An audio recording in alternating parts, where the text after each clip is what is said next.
I'm crazy, Yes. Easy going right there.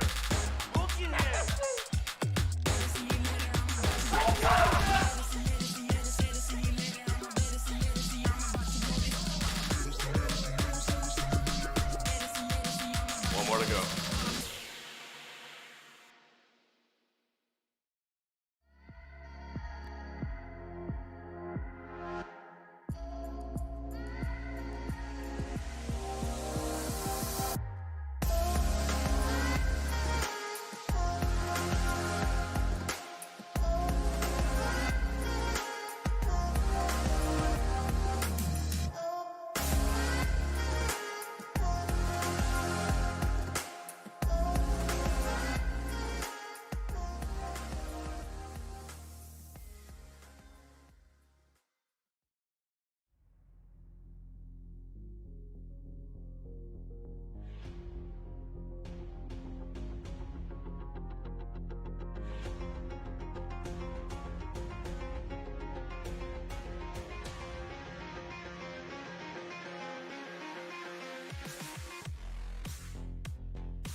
I'm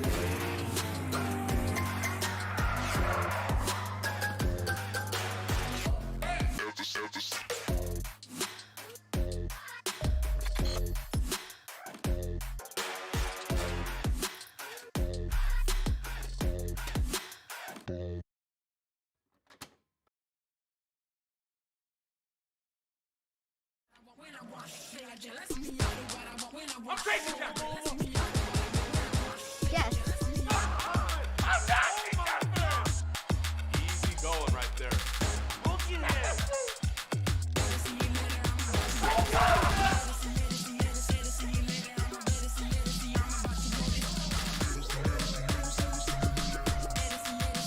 One more to go.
Good evening, everybody, and welcome once again to ORL, the Online Wrestling Championship, and welcome to the Mobiuz Pro League, our Tier 1 of competition here in Formula 1 2021. Welcome once again to all of you. This is Ruben Reisbagmania, and beside me in the commentary booth we have Joana Gaunt Brito.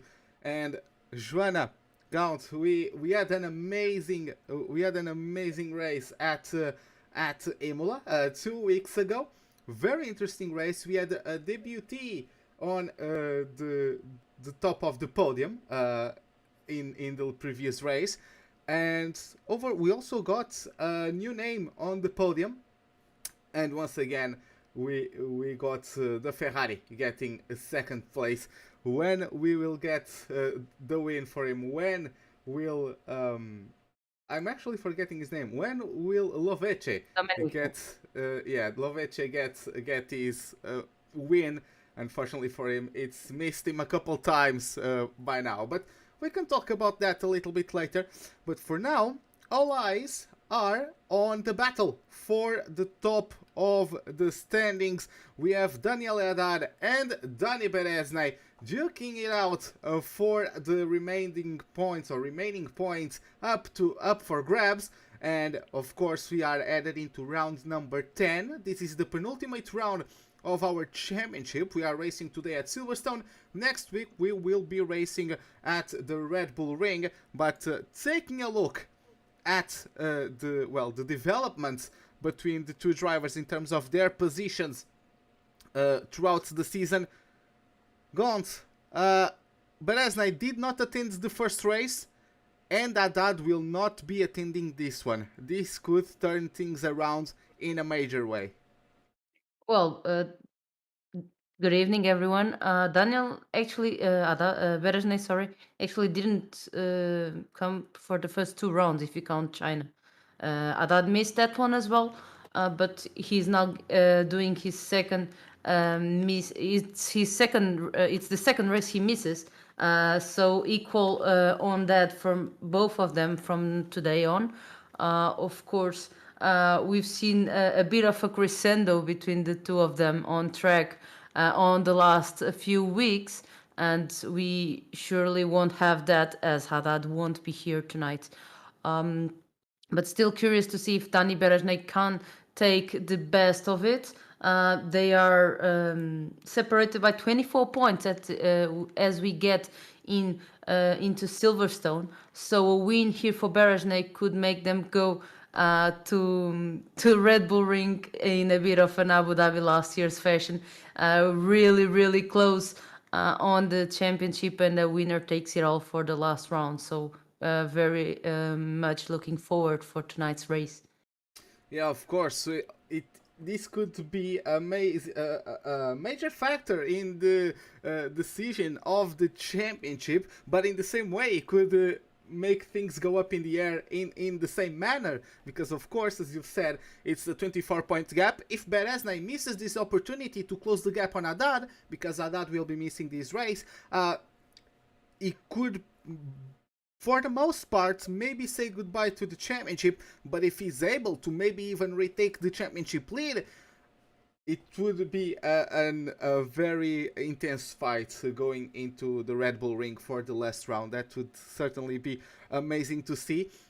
Further down the order, we got, well, not further down the order, but looking back at the race from 2 weeks ago at Imola, we had Shanaka Clay getting the win, and we had Domenico Lovece getting P2, and it is, let me just count real quick, it is 1, 2, 3, it's his fourth podium in the last 5 races. At Saudi Arabia, he had connection issues, he wasn't able to participate in the race, so very unfortunate stuff from him, but he came back strong, took P2, actually his best result of the season. Joanna, could he be the one playing spoiler to Bereznay's aspirations? Could he beat Bereznay today and finally take a win? Well, for sure he'll be looking to do exactly what you just said. Domenico Lovece has been showing good pace throughout the well, every week in this championship, to be honest. He got 4 podiums, as you mentioned. The other 3 had been P3s. He now got a P2, but the other results you can cut a P4 or P5, and then 3 results out of the points. In my interpretation, this means that when he manages to really finish the race, he actually puts in the pace and gets a strong result. So I'm looking forward to see what Domenico can do today following his home Grand Prix. It's now in Silverstone. I'm not sure. Yeah, we'll have a few British drivers as well on the grid. I was just checking, at least one of them. So looking forward to see if Dani Bereznay can just get. I mean, I was going to say if Danny Beresnik can just get away and leave all the rest behind, but let's be honest, in Silverstone, it's not that easy to just run away because you have usually you have quite long DRS trains. So I'm predicting that most of our final positions will be determined on the last couple of laps.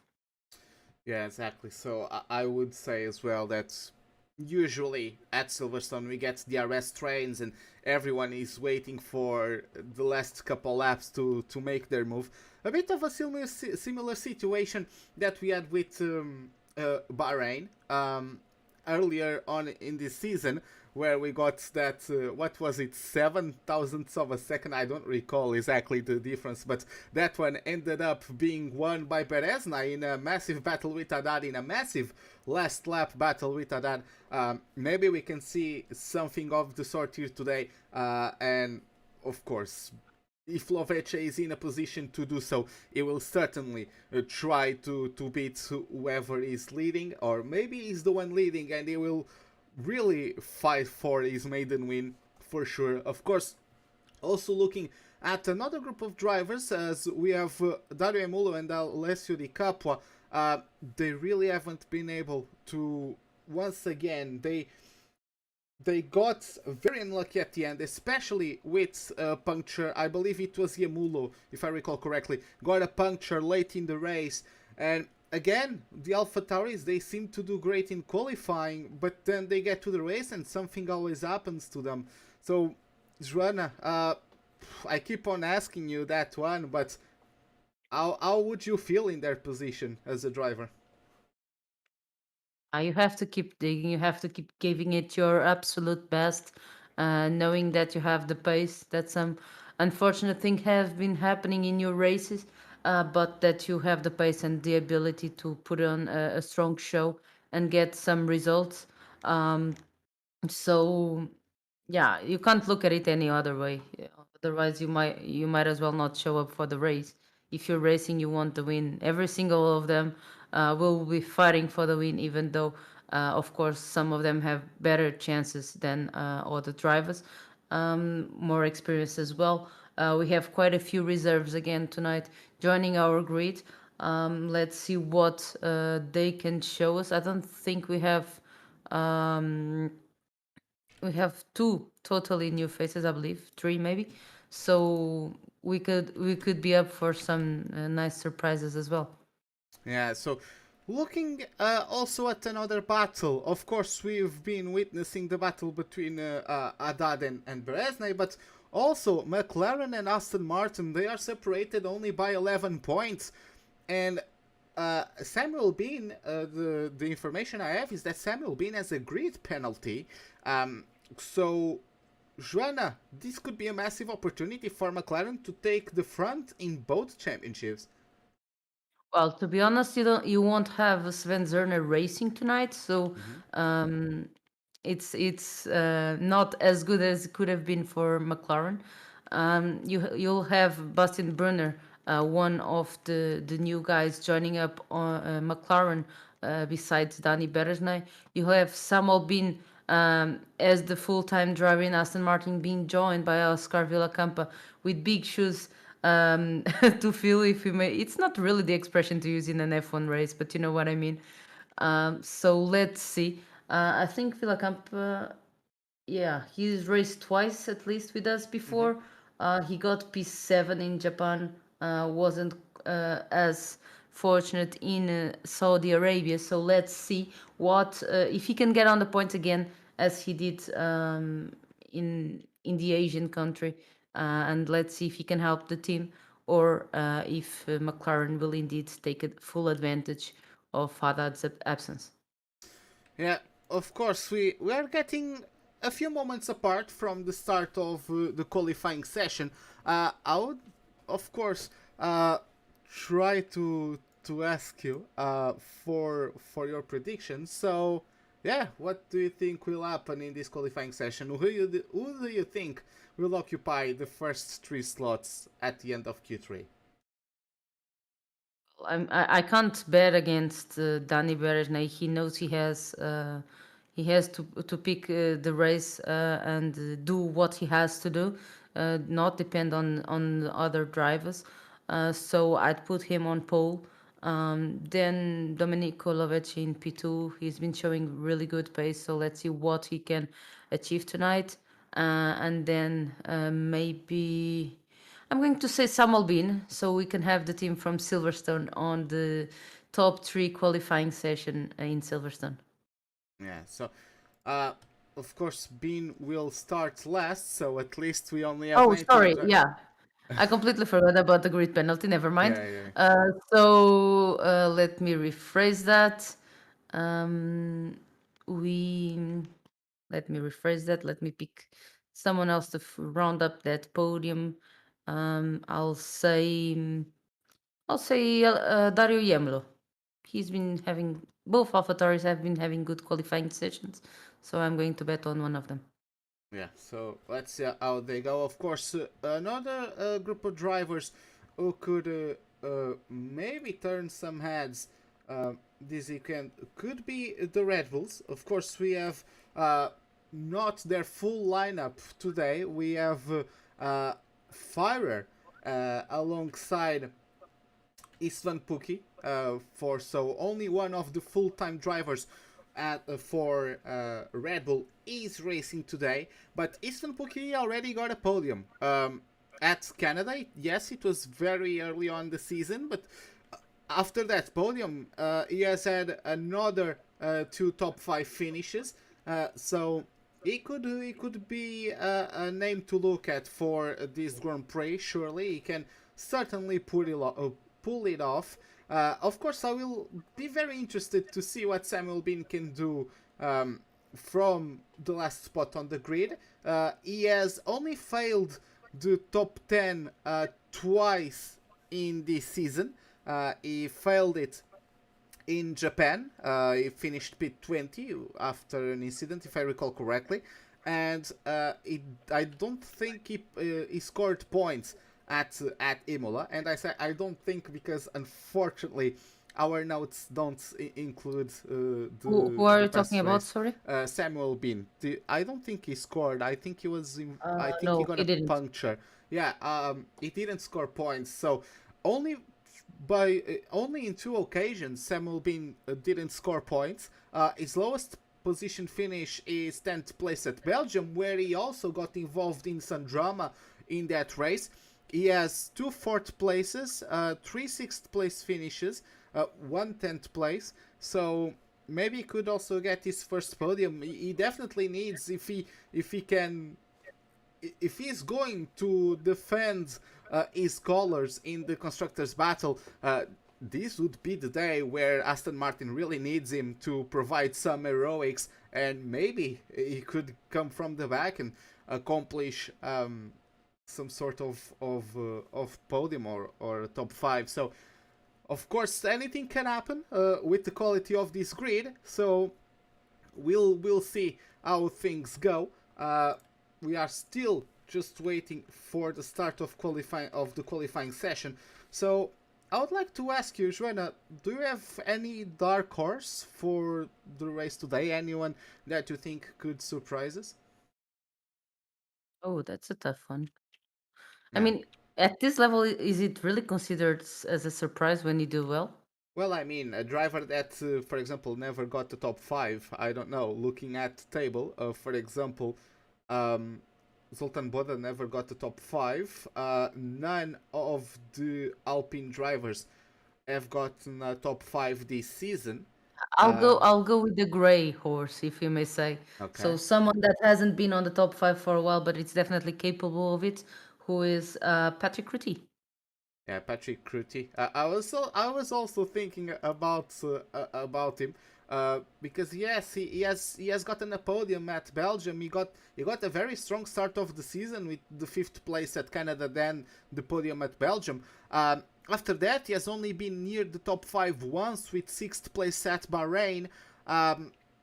In a day that wasn't a very happy day for the Mercedes team, since Manolo Villar found trouble. But And the top 5 in this race could also put him in the top 5 of the championship. Yes, exactly. So again, he does have some targets to aim for. He could still try to contend for the top 5 in the championship, but he looks like he's not having either luck or the form. It doesn't look like he's a driver on format or in format at the moment. So maybe the 2-week break helped him reset and be a stronger version of himself today. But we'll have to wait for that and try to only time will tell if the Mercedes driver can capitalize on the potential you just described. Again, Sven Zerner won't be a part of today's race, but we do have Ignars in the Alpine, and he's alongside Alexis Morrichon. Alpine is one of the teams that isn't running their full lineup this race. Morrichon has already scored a single point at Japan. Do you think he has any chances to repeat today? I mean, that race in Japan was a bit atypical with a late safety car, and those who were on the alternative strategy and had stretched their initial set of tires, gaining a bit of an advantage. But yeah, why not? I mean, he has shown that he can be quite fast, so I wouldn't put him out of contention just yet.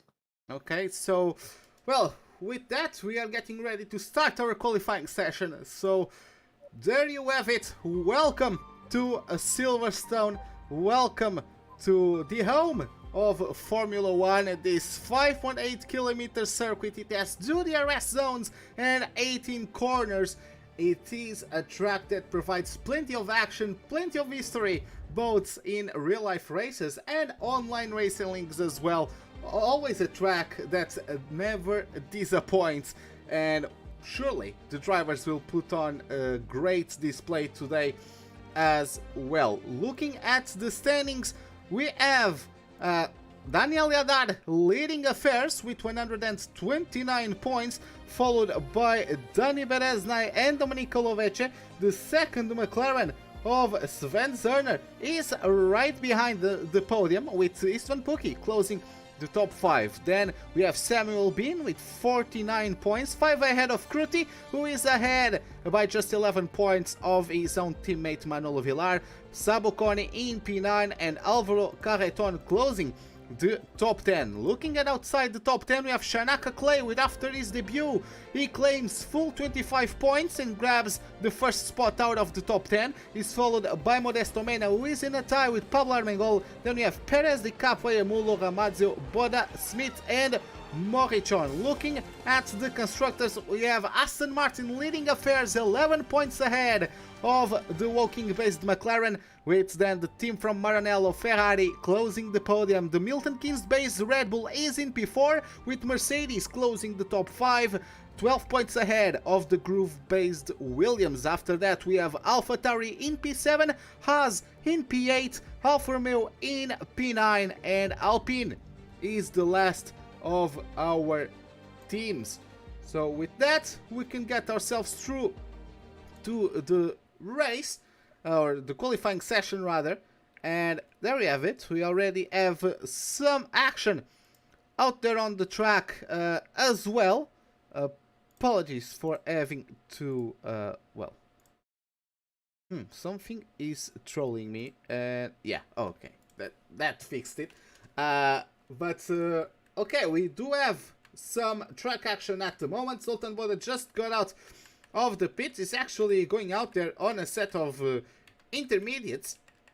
So just trying to rubber in a little bit, put some rubber on the track. The leading cars are the Alpha Tauris of Alessio Di Capua and Dario Mulo. Dario Mulo is actually the first driver to go out there to complete a lap, but he is on the intermediates. And we will have to wait a little bit further for his lap. Alessio Di Capua, though, is on the mediums and he is preparing for a lap of his own. And we are going to be able to follow a lap with him. I just forgot to put the sound of the game, so there's it fixed. And yeah, let's go on board then. with Alessio Di Capua as he is about to start a lap around the mythical Silverstone circuit.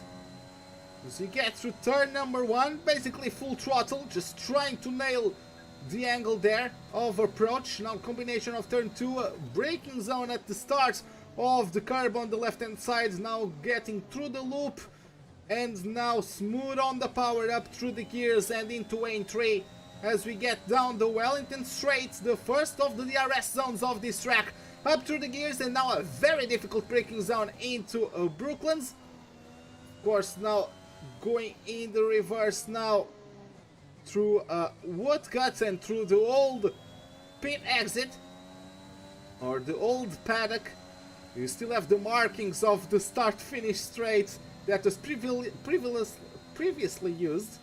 My English was trolling me there for a second, as he just sends the car into cops, manages to make it stick on the other side despite being on the mediums. Now through Maggots, Beckett and the left-hander of Chapel, up to the gears, DRS wide open at the back of the AlphaTauri, extracting maximum power from the Honda power unit, getting now through Stowe and down through Vale, hard on the brakes now for the last few corners, and smooth on the power once more as you enter the Lewis Hamilton Straight to wrap up a lap, and it is a 1:26.6 from him. And behind him, I believe, is Samuel Bean, who aborts his attempt, goes back into the pits. He has to. Yeah, because he has the qualifying ban. Behind him is perhaps Puerto? No, Puerto is on the intermediates, but yeah, that's Sir King. Just about to start a lap, so let's wait for a little bit while he completes his lap. Behind him is one of the Ferraris. Let's take a look. It's Rookie who is about to complete a lap of his own. So let's try to see what he can achieve on this first attempt on the medium marked, or the yellow marked medium tires. About 3/10 off of the Capua's lap time. Morichon P3. I believe that's his team. No, it's Jack. Yes, it's Jack in the Williams getting through the line, and behind him we have Milan Mayer. Jack got his lap invalidated. Milan Mayer gets his lap done. Armengol is about to complete his lap. His teammates just started his flying lap. Armengol gets P4 with 1:27.2. And now we have Villacampa. Yes. We were talking about Patrick Ruti, but he's being replaced by Zaba Hegedus, I believe, tonight, and the Mercedes driver just spun out of turn 2. Oh, that's, yeah, especially on the softs. That wasn't his plan for sure. Let's see what Lovece does. Coming through the line, and it is provisory pole. 1:26.623. And he grabs top spot. That's the lap time. His competition is chasing, or the pack is chasing at the moment. Herking close to completing his lap. There's yellow flags, but I believe that is Morichon letting through his rivals. Herking crosses the line. Unfortunately, not an ideal lap from him. Jack goes into the pits. I believe Milan Mayer is doing the same. Exactly that. Morichon is behind them, pulling off into the pits as well. So now we have Armengol, perhaps. Yes, pulling off into the pits as well. Egedus will probably... Zabegedus, hopefully I'm pronouncing that correctly. And is he going to the pits? No, he's actually recovered his battery charge and is going for another crack at it. Bastian Brunner is in the third sector, about to complete his out lap. We'll have to wait and see what he pulls off later, but Villacampa, oh, he also pulls off into the pits. And will Lovece go for a second go? Looks like he is. Will he improve though? Let's follow the number 29 through the finish line. Ooh, that was a major snap there. And he barely missed out on an improvement. 6,000 slower than his personal best of 1:26.6.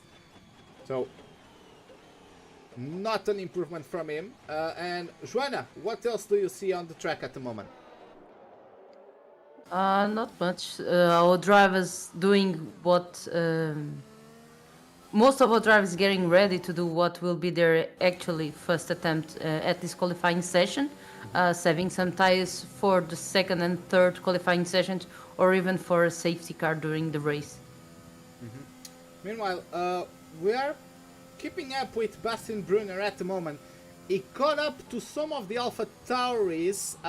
I'm not sure if he aborted his lap or if he got messed up to rejoining a train of cars, because those cars were just coming out of the pits on their out laps, and just Brunner caught up with them. Not exactly ideal timing, so I guess he either aborted his lap or he got impeded by one of the drivers in that group, unfortunately.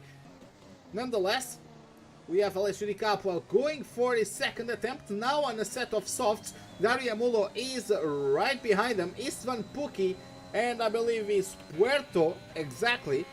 Puerto and Istvan Puki are also going out there for a race of their own, or a lap of their own, rather. And we'll have to wait and see what they can achieve. Meantime, Zabe Higuedas got himself P6 on the second time of asking on that set of softs with a 127.4. James Doherty is on his outlap, just like Dani Bereznay, Dario Amulo, and Alessio Di Capua. I believe will be the first drivers to get their laps completed. I believe so, yes. There's plenty of action on the track at the moment. Jack just started his lap. Firer will be the next one starting his lap. Morichon will be starting his lap as well. Ignars as well. So, a lot of action on the track at the moment. That is Bereznay getting out of the way of Capua. Oh, and Capua slows down. So, maybe not happy with his performance through the transitions of Maggots and Beckett's.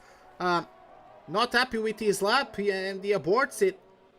Now let's see what Amulo does. Hard on the brakes now through Vale and through the last complex of corners. He's crossing the line now and it will be provisory pole. 126.1 on the softs. We have Istvan Puki crossing the line next. And he gets P2 with a 26.3. After that, we have Alvaro Puerto, but he aborted his lap. We have Villacampa completing his outlap, so behind all of them, we have Pablo Armengol also completing his outlap. So next driver to cross the line, I believe, is one of the Williams, Joanna, as Morichon invalidates his lap. Is it Doherty completing his lap? No. Is it Tignars? The Blues of the Alpine and the Williams do throw me off. It was Jack grabbing P5 there. Ignar's getting through the lap as well. And Firer is right behind them. I'm not sure how much he got himself impeded by the Alfa Romeo standing at the end of his outlap. So, Joanna, a lot of changes. Milan Mayer improves to a P2. And James Doherty is going to claim his first time, and it is P4 with the 26.6 for him. So a lot of action at the moment. Bereznay is about to complete a lap. Let's see if he can grab himself the top spot. Surely good indications, and that's exactly what he pulls off. 26.010 gets himself past Amulo. And now we have Di Capua who grabs himself P1 in response. 125.987, good lap from him. Meanwhile, Alvaro Puerto grabs P8. And we have Villacampa. Oh, Villacampa goes to P4. Straight away up into P4. A rookie grabs P12. And Lovecha just starts his lap. Behind them, trying to understand who is going to the pits, who is going to complete the lap. Armengol will complete a lap. Unfortunately, it is an invalidated lap for the moment. Zoltan Boda will be the next one to get his lap completed. Behind him is one of the Red Bulls. I believe it is Firer, who is about also to complete the lap. And P4 for the Alfa Romeo. And Fire got P8. The position changed too fast for me there, apologies. But Fire got P8, so not too far away from his teammate at all. And we have Doherty pulling himself into the pits, exactly. And we will follow. Not Armengol, but, well, his teammate is completing his lap, so... Oh, and Armengol gets wobbly. That was quite the moment for the Mercedes driver. Meanwhile, let's follow Alvaro Puerto, who is about to complete his lap. No, he's actually going into the pits, so let's follow Domenico Lovece. He will be the next one to post a lap time, unless Rookie went for a second attempt on that set of softs. Looks like that's exactly what he tried to do. Grabs P6. Domenico Lovece comes through now and grabs P3 with a 26.018. Very close to Bereznai's lap time there.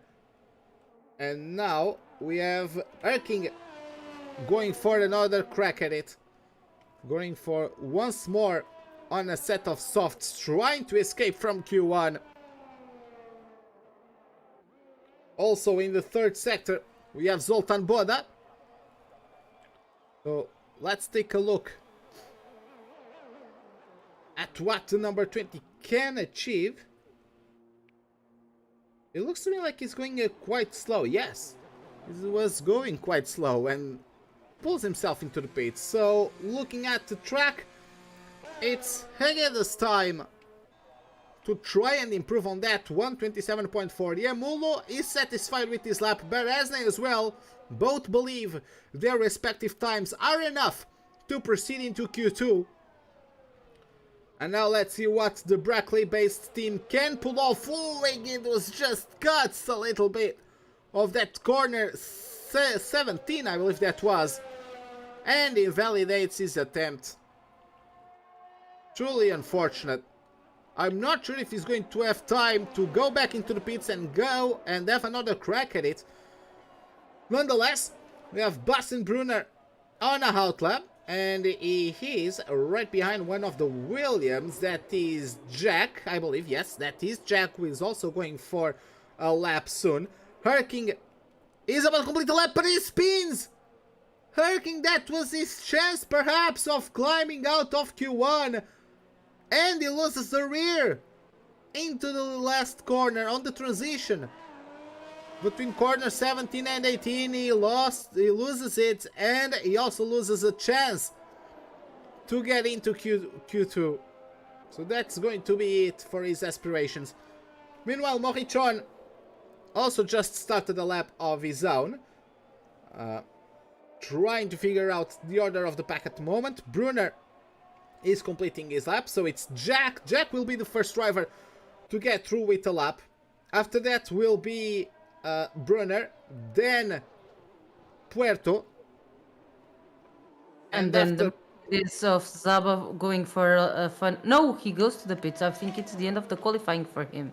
yeah, it's the end of qualifying, and I believe he's out because 16th gets eliminated, right? Yeah, so he got knocked out. There's also issues. No, Armengol is just out of the road, but he's letting his rivals proceed ahead of him. He's still on his outlap. So we have Alvaro Puerto, and we have also Jack about to complete his lap. He's improving by about a tenth, getting into the end of the first sector. Zoda, the top 6, has retired from the session. They do believe they are safe to proceed into Q2. There's also yellow flags at the end of the circuits. Not exactly sure what that's about, but it looks to me like it is one of the Alpines. Maybe Ignars. Alexis. It's Morichon, okay. So something went wrong with Morichon there. Let's see now what Chuck does at the end of sector number 2. Improvement of about 3/10, so we could be looking at the 26.5. That would put him ahead of James Doherty, his teammate, at least for the time being. Oh, and Brunner And Brunner, yeah, Brunner backing aborts out his of attempt. his attempt. Yeah, he backs out from his attempt, so it's Jack. Brunner will be starting last. We have Jack now coming through, and we have Puerto. Jack gets P11, gets past his teammate. Puerto gets P6 with a 26.2. Up next we have Brunner. He might have time to go on a last attempt, but we have also Pookie and Firer also going for a last crack at it. And we have Ignars also going for a last attempt. So a lot of action on the track at the moment. Pookie missed it. I think he's safe looking at, considering that 3 of the knocked out are already finished with their qualifying session. But Pookie, if he needed this lap, he would have been too late. Yeah. He crosses the line too late. The checkered flag has been shown to him. James Doherty retains the top 10 as he gets back to that last spot of the top 10 with a 26.375. Milan Mayer is trying to improve at the moment. He goes purple in sector 2. I'm not sure if that is correct or not, but nonetheless, we have Pablo Armengol in the last few corners. He's followed by Alexei Morichon. Let's see what Armengol can pull off. Can he proceed with the Mercedes? And he gets P14. That was the best he could muster out of that lap. And Morichon gets P16. And now it's Milan Mayer getting through and he gets P5. So, improvement from him. Brunner Yes. is only improving by a 10th. So let's see. Whoa. Yeah, he invalidates his attempt. It's the end of qualifying session for the McLaren driver. Yes, then we have Rookie, then Ignars. It's Rookie, Ignars, and the Red Bulls. So let's see what Rookie can pull off. P4, then we have Ignars. He's getting through. P15, he couldn't improve. Firer also does not improve. Pookie gets P11. And that is it for this qualifying session. Oh, and there was almost a collision there between the Red Bull drivers and their AI. But, Joanna, exciting stuff early on these events. And look at that. The top 4 under a tenth of a second. But Samuel Bean, of course, had the qualifying ban or the grid penalty. Brunner, P19, Herking with his spin. He actually wasn't able to post a lap time on the softs. Hegedus and Morichon. Morichon tried his hardest, but he was 61 thousandths of a second slower than his teammate. Ignars at least proceeds and carries on the aspirations of the Alpine squads. They are still the last placed constructor, so things don't look to be on the up and up for the French squad at the moment. Getting now through to qualifying 2, and we take this opportunity to remind you all that this broadcast is of course brought to you by Mobiuz and their EX34 10R monitor, the monitor of champions, HyperX, and their Cloud 2 wireless headset, and Next Level Racing with their FGT Elite sim rig. Of course, always happy to provide us with the best equipment for our sim racing sessions.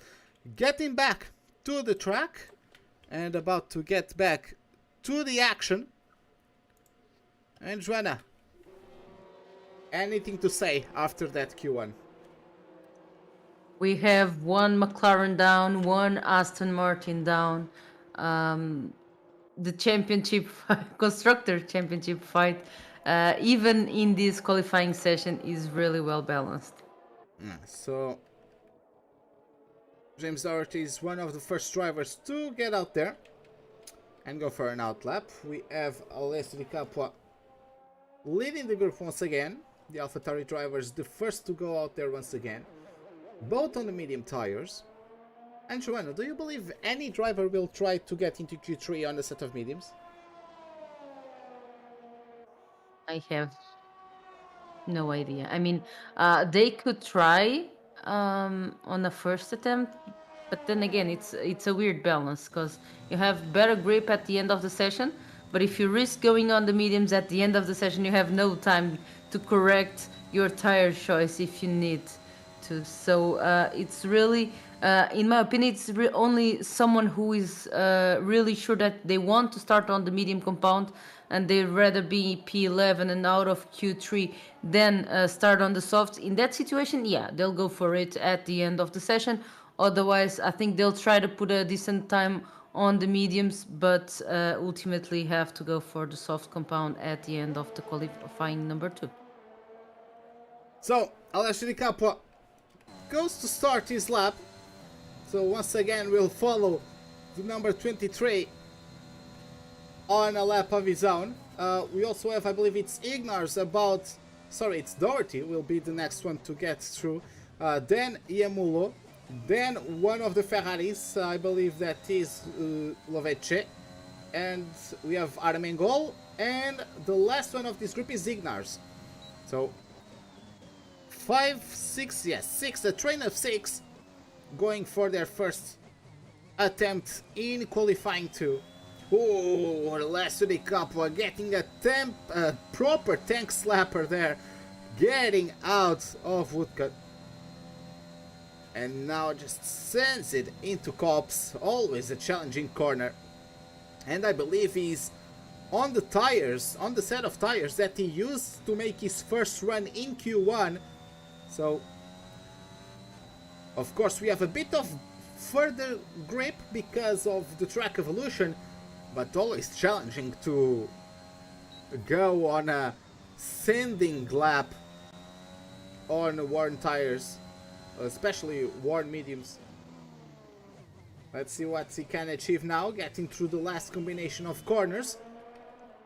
Gets to cross the line, and it is a 26.4.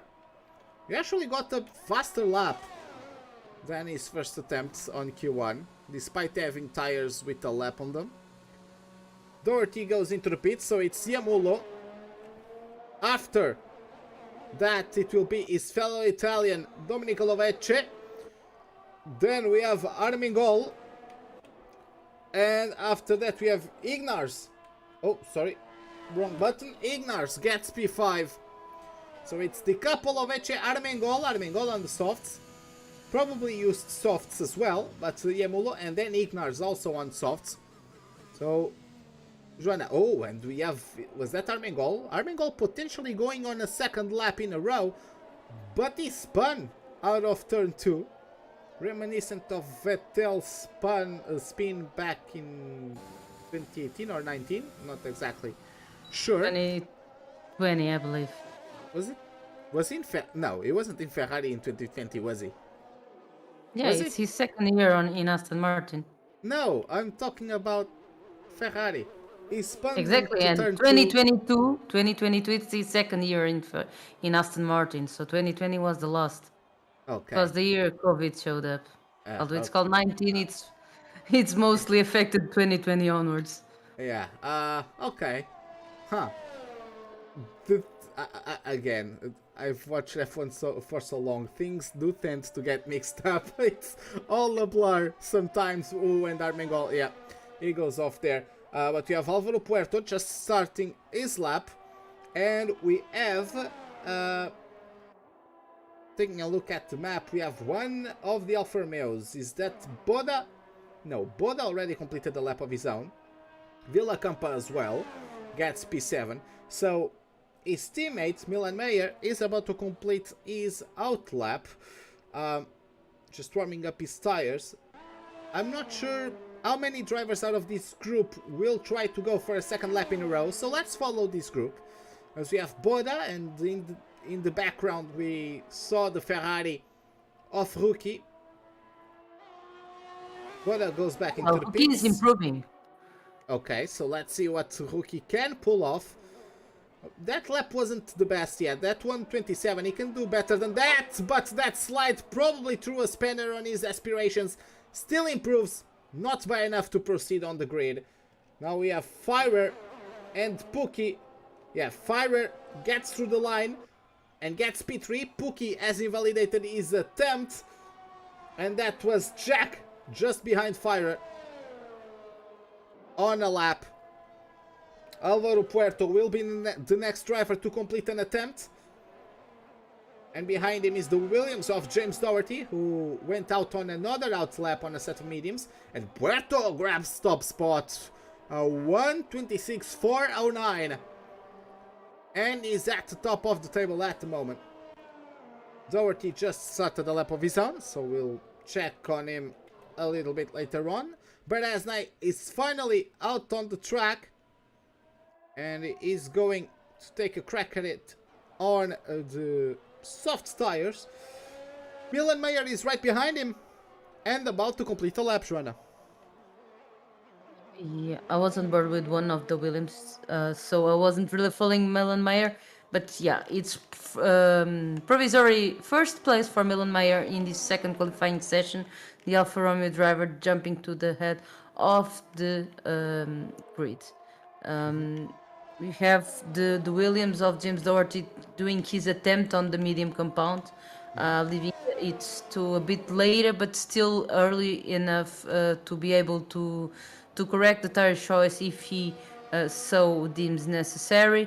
A lot of drivers waving ahead of him, so hopefully they will not impact on his attempt. One of the AlphaTauris getting out of the way to not impact on his lap. The other car ahead going into the pit lanes to a new change of tires. So he is going to the last part and crosses the line. It's only a P9 and 1:26.705 for the British driver. But it's I think it's the best. No, he still have Alessio Di Capo and Domenico Lovetti in P3 and P4. He's the third best on the medium compound so far. Yeah, meanwhile we have Dani Perez-Knight wrapping up his lap. Let's see what the number 12 can achieve. Gets through the line and it is P2. A mere tenth or thousandths of a second away from Milan Mayer's provisory pole. So P2 for him at the moment. Behind him we have Domenico Lovetti about to start a lap of his own. There goes the Ferrari. With 6 minutes to go, we have a familiar sight in the table, which is Istvan Pukki with no time on the table. Yeah.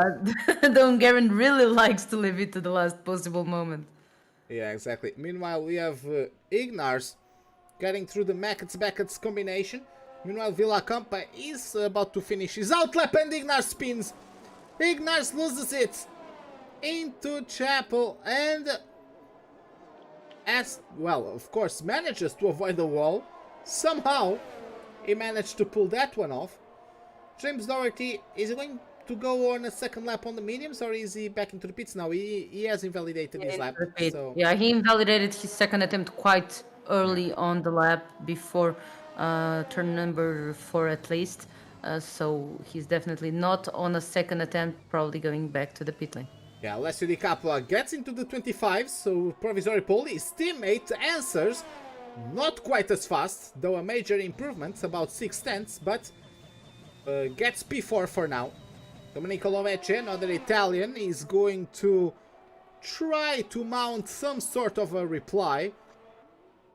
Let's see if he can pull it off. Beresnay pulls off into the pits after achieving P3, and there's yellow flags. That's Oscar Villacampa with an issue getting out of cops. So some drama for him. And Lovetti gets P2 with the second driver achieving the 125s. 0.9 though for him. He still has a bit of work to do to catch up to Alessio Di Capo. Let's see now. Zoltan Bode is on his outlap. Villacampa is either pulling off into the pits. He probably ruins this set of tires, but we'll have to wait and see. Is he going to the pits?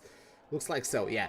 He probably fried those softs with his incident coming out of cops. And now is Etienne Mulot. No, sorry, it's Di Capo. He's probably going into the pits as well. So we'll jump to Armengol, who's on his outlap at the moment. Zoltan Bode just started his lap, so let's follow the Alfa Romeo. Firer just got out of the pits behind him to start his outlap. And Bode, of course, the driver at risk at the moment, is exactly the first driver to be demoted into the knockout zone if anyone from P11 to P15 is able to penetrate the top 10. Let's see what Zoltan Boda does now. Into Cops. Always a tricky corner to nail, but he does it masterfully. Getting through Maggots and Beckets. Also, not exactly the easiest of combinations. Ooh, a bit of a drip in the grass there. That's exactly what cost Ignars probably his lap time, but he managed to keep his lap in one piece. Now a bit of a tap on the brakes, couple downshifts as well. The couple is satisfied with his performance. He is out of the session. And Zoltan Boda really managed to improve, and if he does, by how much? He gets through the line, does the number 20, and he grabs P3, another driver penetrating the 125s. Fire behind, he is going to start a lap of his own, and the now driver at risk is Pablo Armengol, who is actually the second driver starting his final attempt, getting out of Woodcote at the moment. So the Mercedes driver wanting to make sure he gets back on a safer position as fast as possible, going out of Stoke. Out of Cops. Got a bit mixed up at the moment. The famous Cops that so much conversation has been causing this last year. So minus a quarter of a second for Pablo Armengol out of the second sector. This would make him jump, I think, to P7. Sorry. So that would be a decent position, but not an absolute safe position for the Mercedes driver. Let's see, getting out of the club section. Exactly, P7 as I had predicted, a 126, 189 for the Mercedes driver. Let's see if that's enough or not. We have at least Ignars and El Houki also on laps. They're both on dropping position at the moment. Yeah, meanwhile, Firer has aborted his attempt. Ignars is on a lap. We also have... is that Boda? Boda is following very closely one of the Williams. Not exactly sure who that is. Is that Doherty? Yes, that is Doherty. And behind them is that Jack. Yes, it is Jack. So, a bit of a bottleneck caused there for a second. But we have Houki. Is going to be the next driver to complete a lap. Firer and Istvan Pukki will be completing their Ignars is out. Ignars is out. He invalidates out of Chapel, going a bit too wide on the left side of Chapel, and that's the end of qualifying session for Ignars too. Yeah, meanwhile, Avalo Puerto gets P6, Houki got P8 but got demoted to P9. Firer is the driver at risk, but he's going to take another crack at it. So now we have, as you mentioned, Ignars got his lap invalidated. He still has time to go take another crack at it, maybe try to salvage something out of all of this situation. Pablo Armengol is also going to go for it. No, he's pulling himself back into the pit. So there we have it, Dani Bereznai now about to complete the lap. Oscar Villacampa is right behind him, so let's see what Bereznai does pull off. Trying to improve on that 26.0. Can he beat Capua's time and get himself on provisory pole? Of course, Q3 is the one that matters, but nonetheless, he gets P2 at 25.8. It's Villacampa, he retires from the session, he aborts his attempts, and now we have Jack, we have Doherty ahead of him, and then Houki, and then both Red Bulls. Let's see how this one will go. It will be right down to the wire. The qualifying session is over officially. Now the drivers are just completing their laps. James Doherty gets P10. Let's see what his teammates can achieve. P11 for him, so he is out. We have Houki. He is safe for now, but can he improve? He's not improving according to the live timing. Can he pull off a better third sector? No, he does not. Now we have Istvan Pukki, who gets P8, and Firer gets P12, so he is also out, but Pukki knocks out Doherty. So he does not proceed improving more than 3/10 of his lap. That wouldn't be enough for him to proceed to qualifying 3. Let's see if he can get some time out of his lap. I don't know how he didn't invalidate the lap there. He improves to P12, but he's out in this session. Yes, and look at that. Houki and Doherty got the same exact lap time. Doherty got knocked out, and both Ferraris proceed into Q3. So, And correct me, Racebug, but this wouldn't happen in real life because I think the British did the time first, right? yeah, I believe so. Yes, I believe so. I believe it was both Williams, then the Ferrari, and then both Red Bulls in the order of finishing their laps. So yeah, in real life, Doherty would have proceeded to Q3 by virtue of being the first to post the lap time. But look at how close it was between Armengol, Rookie, and Doherty. Doherty got the short end of the deal there. Knocked out in Q2 alongside Ignars, Firer, Jack, and Oscar Villacampa, who actually got his valid lap time, the one he pulled off on the mediums. So he didn't even get a lap time done on a set of softs, unfortunately for him. Joanna, this is where it all counts now. It's Q3, and again, back with the storyline. Beresnay would do a major favor to himself by getting pole. Indeed, he would do himself a huge favor, but I mean, we have two longer straights on this circuit that can be a real pain for the driver ahead if he does not manage to get a decent gap on the first 3 laps of the race before the DRS is activated. Or, I mean, it could be later if there is an early safety car, but let's hope for no safety cars and the 3rd lap DRS activation. In the meantime, we were saying that you were saying, sorry, that James got the shorter, the unlucky part. Let's say it as he did that time before. I wouldn't say that he's on the pole position for medium starters.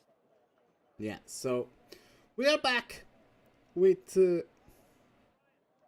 our qualifying session, and we'll have to wait and see who gets pole. We are also having to wait a little bit for some action on the track. The drivers will be waiting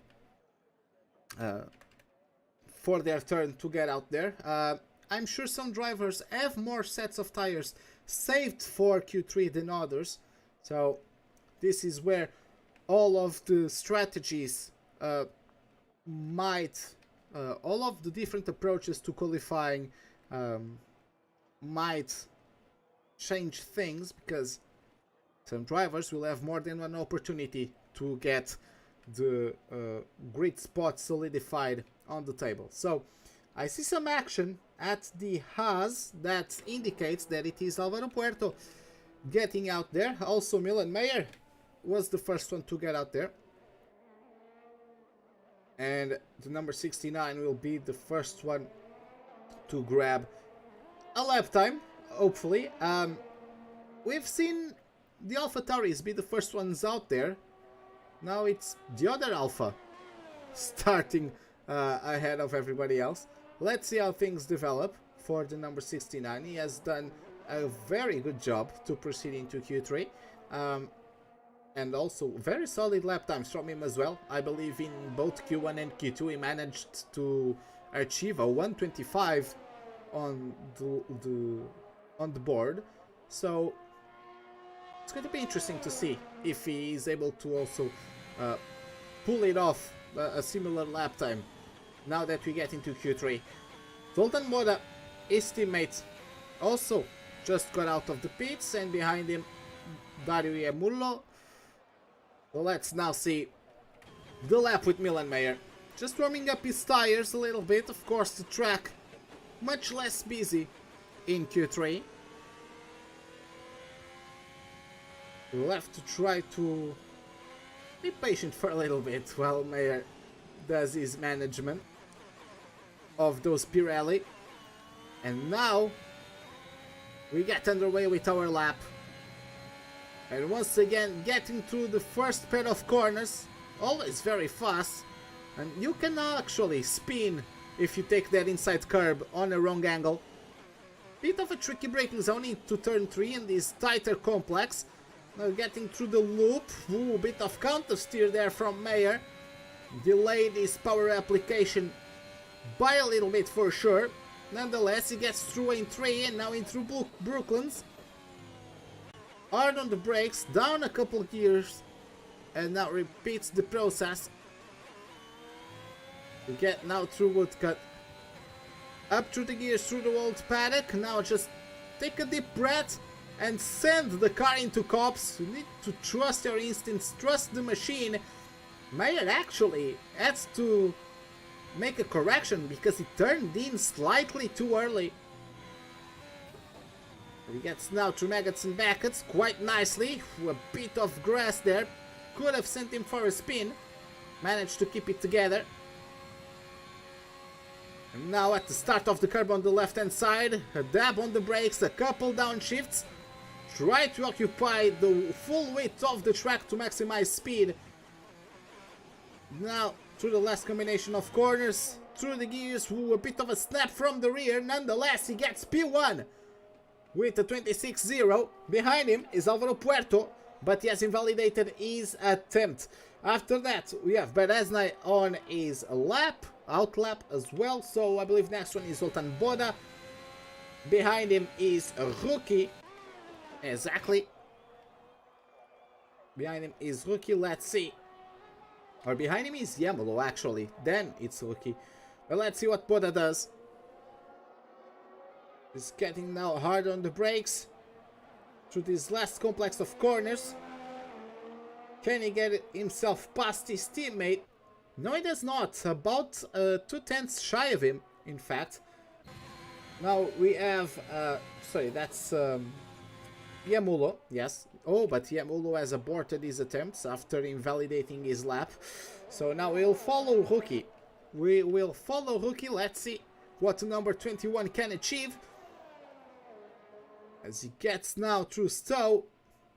Always on the limit, these drivers really maximizing the width of the track. Ooh, that curb. The Ferrari didn't take the entry curb to corner 16 too lightly. Nonetheless, 26.3, not too far away from Boda. Puki splits the Alfa Romeos with the second place. Milan Mayer, though, improves to a 26.046, so he took it for a second lap and he manages to pull it off. Nice improvement from him. Now we'll have Alessio Di Capua, and behind Di Capua we have Dani Bereznai. So let's see what the AlphaTauri and the McLaren pull off. Alessio Di Capua about to complete his lap, 25 high, and yes it is, 25.7, so very consistent on his lap times. Alessio Di Capua, Bereznai P2 once again to the Italian, 25.866. And Will Boda, we are seeing a couple yellow flags. Yes, Boda I believe is pulling off into the pits. Daria Mulo, he invalidated his first attempt, so he's going for a second crack at it. Hard on the brakes now through this last complex. This is a very cool camera shot there. And he gets P3 with a 25.8. A lot of drivers penetrating the 25s now that we are in Q3. Domenico Lovece in the meantime got P2. And Istvan Puki also got a 26.1. That grants him 6th place for the time being. And Joanna, very competitive lap times. The gap or the field isn't that spread apart, I would say, or maybe we could say that there are two groups from P1 to P4 and then P5 to P8, but what do you have to say? Yeah, for now I'd say we can put the top 5 in one group, and then from P6 to P8, not really to P10, because Álvaro Puerto and Pablo Armengol haven't really set a time in this session, but surely they'll put a time very soon. Probably only one new set of tires from the extra effort to get into qualifying 3. That might have make them decide to only go for one shot, for one real shot. The Haas and the Mercedes solo representatives in this third qualifying session. Pablo Armengol is the first of the two to get out on track, coming really slow. Seems like he's burning a bit of fuel. So going for one shot only, I'd say the Mercedes driver. Yeah, so we'll have to wait now as the only car on the track is Pablo Armengol's driven Mercedes, the number 83, if I can read that correct. No, 89. 87, I think. Is it a set? No, it's No, it's a 89. 9. Yeah, it's a 9. It's a 9. It's definitely a 9 there. But yeah, I'm actually I'm on board. I'm on board with the Mercedes car being driven by an 80 something. Yeah, well, let's see if that provides him any sort of good luck, as currently wrapping up his outlap. Alvaro Puerto also on the track on his 82, and Milan Mayer is out there, and they are ready to get their last crack at it. It'd be quite interesting to see what they can pull off, especially the Alfa Romeos. I'm really interested to see if any of the Alfa Romeos can crack the first 2 spots of the grid. Or sorry, the first 4 slots on the grid. It will be interesting to see what they can pull off. I mean, right now it seems like both of them will be able to get a top 4. I'd say this top 4 has been the most consistent throughout the qualifying session, with absolutely no disrespect for the other 6 drivers. But let's see if they can keep the positions, of course. Alessius P1 will be in huge contention, let's put it that way. In the sense that many drivers will want that. But then again, he's been showing good pace. I think I bet it on Dario and not Alessio, but I'm happy either way, because these 2 drivers definitely deserve some type of good luck. Yeah, so Paulo Armengol is now approaching Cops. A part of the track where he got an incident earlier on this qualifying session, but he managed to not get terminal damage, crucially for him, and he managed to actually qualify into this last session. Let's see what he can pull off. This will be his sole attempt, as he gets now through Stowe, who actually gets a bit wide, has to mitigate a bit of his speed through the apex there. Nice transition through the last couple corners. He's crossing the line now, and it is P7 with a 26.2. Not able to crack the 25s. Yes. The second driver that started their attempt, Alvaro Puerto, had a bit, managed to get a bit of a tow from Istvan Puki down the first straight. So let's see if that helps him get a better position at the end. The Red Bull driver pulling to the side in the Wellington straight, but not still giving a bit of a tow to Alvaro Puerto. Now he managed to get, I think, a tow from another one of his competitors. So it seems that all the cars on an outlap didn't really hurt Alvaro's intentions. He jumps to P5, almost in the 25s for the Haas driver. Yeah, Milan Mayer was also on the lap, but he got his lap invalidated, unfortunately for him. Dario Amulo on the lap at the moment. Alessio Di Capo about to complete his attempt. Zoltan Boda just started the lap of his own, just like Istvan Puki, so we'll try to take a look at Dani Berezna. I believe he's the next driver to get a lap done. Pablo Armengol, is he going for a second lap? We'll just check if he is improving or not. I don't think he is improving, but he has nothing to lose at this point. He just has to send it, and hopefully it sticks. Let's see, can he improve on that? 26.245. He'll try for sure to improve it, and he gets P7 once again with the 26.097. But then again, right behind him, Dani Berezna, he was improving almost 2/10 out of second sector. It's P2. He almost gets to Alessio Di Capo, but not quite enough. So for now, it's pole position for the Italian. Who spins? And yeah, Capua spins. Capua spins. There's also yellow flags for the Haas, who's letting his rivals through, but Capua spins coming out of Woodcut. But now it's Rookie trying to improve on that 10th spot, and it does to P9. Dario Amulo getting through now. And he gets pole 25.665. Let's see the answer of his competition. Domenico Lovecchio is up next. Let's see what he can pull off. And he answers back with the 25.640. It is now Milan Mayer's teammate. I believe now it's himself getting P5. After that, it's Istvan Pukki. What can the Red Bull pull away on this lap? And it does not improve. 0.02 of a second slower. Alvaro Puerto, he has his lap invalidated. And Alessio Di Capua, he spun, and bottled this chance of trying to get back at Lovecchio. The man who held P1 for most of this Q3 couldn't put it together at the end of the session. It's Domenico Lovecchio finally with the pole position. And Joanna, crucially perhaps for this championship, Dani Bereznai will start P4. Let's see, as we mentioned before, it's a really tactical race, so he definitely hardly will be able to pull away at the start. Starting from P4, he'll have 3 Italians ahead of him that want to keep those positions in their own storylines with both the AlphaTauris really needing to get some points on board. But look at how close this top 4 was. 1/10 is enough to get all those in the top 4.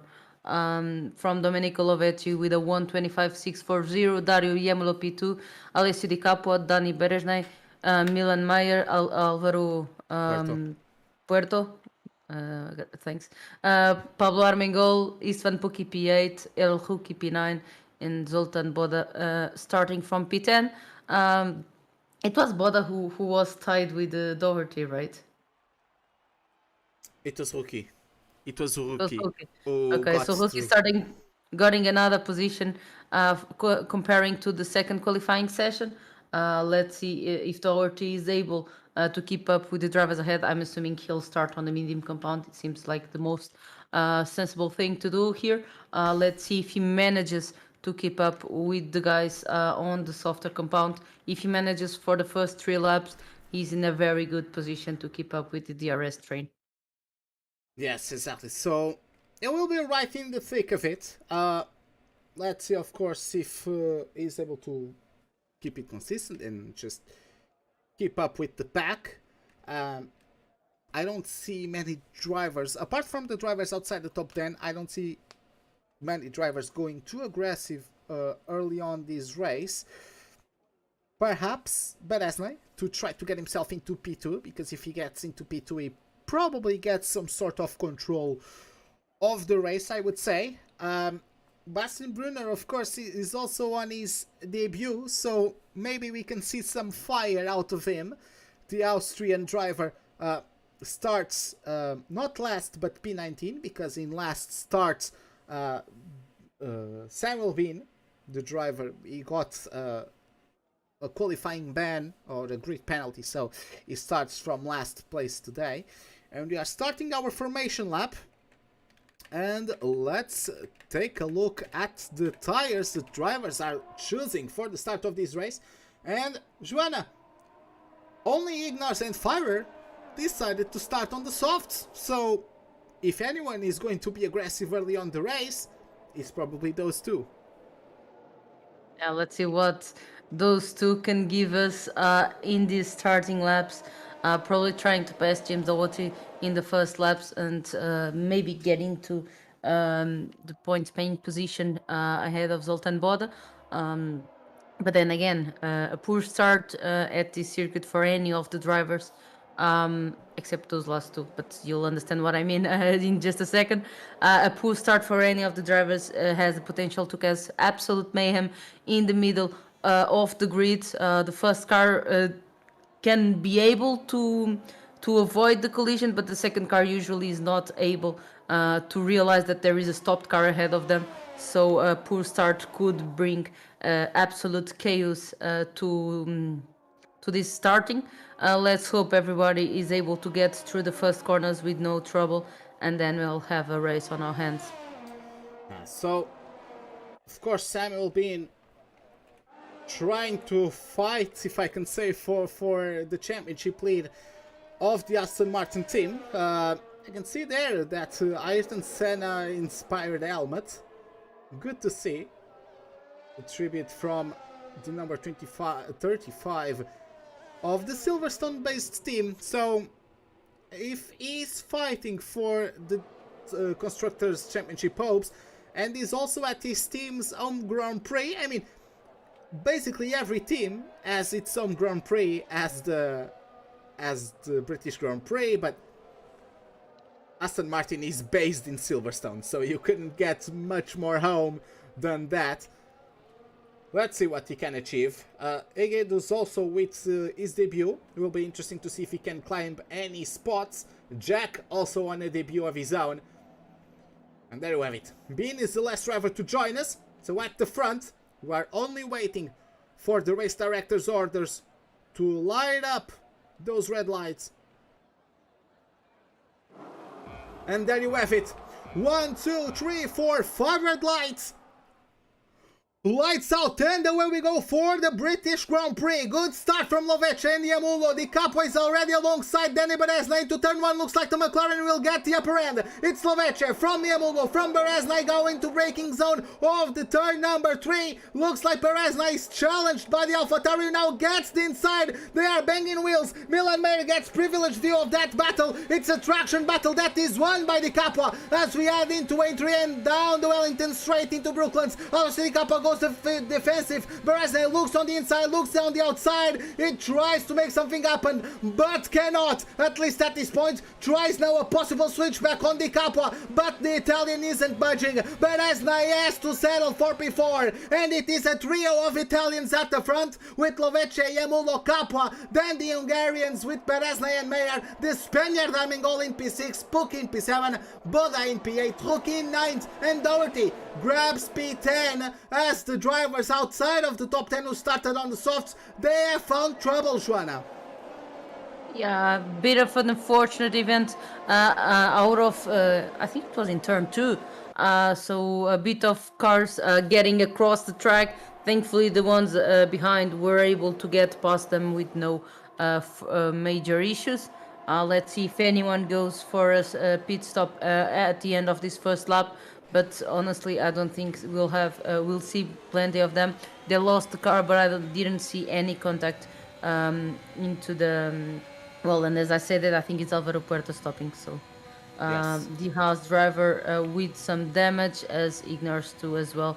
The first two victims. As I mentioned, the start in this track, it's really important to get it right. Otherwise, you're already on your back foot. Meanwhile, Jack, he has disconnected. I can see now that Jack has disconnected. Samuel, oh, that's, yeah, Jack just disconnected. Samuel being started last is already up into P12, following Oscar Villacampo, who also grabbed quite a few spots already in this race. Of course, now Jack will be dropping down the order due to his disconnection, but back at the front, it's Lovece still in control of affairs. Let's see now Zoltan Boda in P8. Oh, but Alessio Di Capua commits a mistake, and sorry, I cannot seem to find him. But Capua throws it away. And once again, Joanna, the AlphaTauris, they get amazing qualifying performances. They get to the race and something always happens. When will it stop? Well, let's hope it stops now, so Dario Iemolo can keep his second position. At least he's still following Domenico Lovece, the Italian contingent at the front, now down to 2, and Dani Berezne up in the podium position. Yeah, meanwhile, Fire is too far back as Bastenbrunner is right at the end of that DRS gap. He's going to try to close up on Morichon for sure. Oh, and Puerto. Was that Puerto? No, sorry, that was Erking. Erking spins just like he did in qualifying. Erking spins in the last corner. So the Haas team has gone to shambles this time around. Meanwhile, Yamulo tries to challenge Lovece, but nothing to come from it. Doherty getting the same result on his charge on Rookie. And he's sitting pretty as the leader of the medium tire runners. So let's see how things develop. But yeah, at the front, Yamulu and Lovece are still getting hunted by Beresnay. But yeah, this is where the train develops. It's very tough to be the third, fourth, fifth car in a DRS train, because as you can see, Beresnay, yes, he has DRS, but so does Yamulu. And unless Yamulu starts fighting with Lovece, which I don't think there's any incentive for Yamulu to battle with Lovece, because if the leaders of this group start battling, everybody else behind them will start getting closer to the drivers ahead. So, I mean, if you think yeah. that down to P13, they're all in the same DRS train, changing positions between them could be a way to not get Dani Beresnay any chance to attack them. So let's see what the Italians decides to do. Right now it seems that Dani Beresnay is really trying to put some pressure on Dario to fight Domenico, and with that maybe some mistake that will favor the McLaren driver. Now let's see, of course, Beresnay doesn't need to risk it. Of course, he would like to get out of this race. Oh, and Bastian Brunner also disconnecting. But of course, he would love to be able to get out of this round of the championship with the full 26 points and with the championship lead, both in the drivers and the constructors championship. Let's see if that is possible. For now, he's doing exactly what he needs to do. But just try to wait for his moment. But look at this, how close together are these top three drivers. Mill and Mayer is still in the DRS train, but he is a little bit further behind, so not really a chance to go on the offensive at the moment.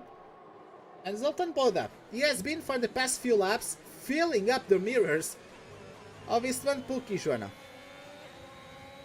Was on board with Alessio Capo, who now has a tough mission on his hands. All the good effort of the qualifying session down the drain, and he definitely does the fastest lap at this moment, but he'll have to do plenty more than that if he wants to get back into a good point-paying position.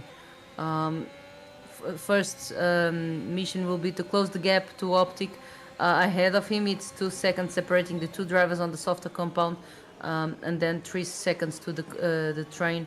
Where are the drivers on the medium compound? I mean, it's not really one train, because it seems that Sam Albin is on the verge of losing DRS to his teammates. Let's see if he manages to get it back in time for the next DRS zone. Yeah, so Beresnay, I believe this is the closest he's been to Yamulu, not counting that scrap in lap 1. Especially considering that Dario Yamulu has now a bit of a bigger gap to Domenico Lovece. But yeah, he takes off the foot off the throttle. He doesn't want to pass the Ferrari driver. He doesn't need to cause a fight at the braking zone. It's one thing if he has a much better exit and passes on the straight. There is no point in fighting in the braking zone, considering that any mistake will just benefit Dani Beresnay behind them. Yeah, exactly, of course. Oh, there's... we lost the gaps, but I believe that is just one of the drivers who was able to rejoin the lobby. Not exactly sure who that might be, but possibly Brunner was disconnected, also Jack disconnected, so maybe one of those drivers has been able to rejoin the lobby. Do you have any idea who, Joanna? Maybe Jack. No, it was actually Jack Brunner. and now Brunner. Yeah, Jack is back in control of his car, and Brunner has gotten back. To do the same. Yeah, he's about to do the same. So both drivers, unfortunately, didn't get the god of internet connections, if I can say that. Didn't bless them today, but they are back. This just means that our host, in the middle of his battle with Istvan Pukki, managed to somehow get an invitation to both drivers. So kudos to Zoltan, because he's really close to the car head, even peeking at the inside, out of stow, but staying in P7 for now. Let's see. the top 7 really close. You can see it from Zoltan's on board. You can see all of them ahead of him. Yeah, meanwhile, both Yamulo and Bereznai got past Domenico Lovece at the end of the Hangar Straight. So with the DRS, they were just too close together. Lovece wasn't able to defend. So But if you Bereznai, notice, none of them are using their batteries. yeah, they are quite healthy in their charge. They are quite healthy in their battery charge, that is true. Boda, but I'm amazed at how close Boda has been to Pookie throughout this entire affair. He has been glued to his diffuser since the beginning of the race and is really putting the pressure on the Red Bull. Meanwhile, Domenico Lovece also very close to the rear diffuser of Dani Bereznai. That was a slight, very slight lag between Bereznai and Lovece. Got the McLaren closer to the Ferrari. Let's see how this one goes. Domenico might be going for it. No, I think Bereznai using a bit of battery to make sure that he keeps his second position. It's not the time to attack Dario Yamulu. He knows it better than anyone. But he needs to keep the position for Domenico Lovece, so the decision on when to attack is on his hands and his hands only. And meanwhile, Egedos on his debut, he broke off the connection to the train. He broke off his distance to Samuel Bean, so he does not have access to the RS. Samuel Bean just got penalized by exceeding track limits. But Morichon might capitalize on this. Morichon is on the DRS zone, or DRS range, to attack Hegedus, so let's see how that one develops. Meanwhile, Dani Bereznai still very close to Yamulo, but nothing to come from it. But finally we have an attack from Boda on Pookie. A bit of tire banging between the two of them, but nothing too major. It's a traction battle coming out of Woodcut, and it's Pookie at the end of it, maintaining P6. Fierce battle between both of them, but crucially, despite the battle, they maintain access to the RS runner. And they're not really far from Pablo Armengol, despite their fight. Let's see. I don't think Zoltan will be able to attack Istvan at the end of this straight. But nice to see some initiative. In the back, we had Alexis Marisson passing the Mercedes driver. Yeah, exactly. Using the RS to overtake. Rookie goes into the pits. Sorry, something not might have Boda. happened. Zoltan Boda might have happened something between of them. Let's see if he has that. Yeah, let's see if he has damage shortly. As you keep with the Alfa Romeo driver, we're keeping up with this group. No damage. Just no damage. Another cut. I believe he's feeling quicker than Pookie, so he's just going for the undercut. Try to overtake him that way. Meanwhile, Bereznai finally pulls the trigger on Dario Yamolo, and he takes the lead of this Grand Prix. Pablo Armengol also took a look at Milan Mayer, couldn't quite pull it off, has to settle for P5 for the time being. Heged was very close to Morichon. These two have been losing time, not only to the group ahead, but also to the pair of the Capua and the Firer. So they are not really with a chance, I would say, at this point to make any moves. But now, getting to the Hangar Straight, William Mulo attack Bereznai. Looks like he's too far away to try such a thing. Let's see if any of them decide to pit this lap. Yeah, Dani Bereznai. I thought as much, because the pit will separate you a bit further than you enter it. So by getting past the AlphaTauri driver before stopping, he gets a minor advantage on the Italian driver. So El Rookie also pitting at this time. So does it's a double stack for AlphaTauri. But I think they'll be separate enough that they don't get in the way of each other. With Alessio Di Capo only now arriving at the pit lane and being I'd say almost promptly, assisted by the pit crew. Um, let's see, Dominic Lovett, I'm pretty sure he'll stop this lap, and so will most of our drivers ahead, at least those on the softer compound. So let's see if the undercut results for Dani Beresnay and all the other drivers. Zoltan Bode is now P3, so if he manages to get into the DRS range of Dario Yemulu, this might be huge for the Alfa Romeo driver. Yeah, this could be quite interesting. Rookie would be pulled by Boda as well, since the Ferrari is on the DRS of the Alfa Romeo. Ooh, another snap. Yamullo is struggling slightly with his brand new medium tires. But it seems that Zoltan is struggling even more. He lost quite a bit of time to the pair ahead, and that will definitely cost him some positions.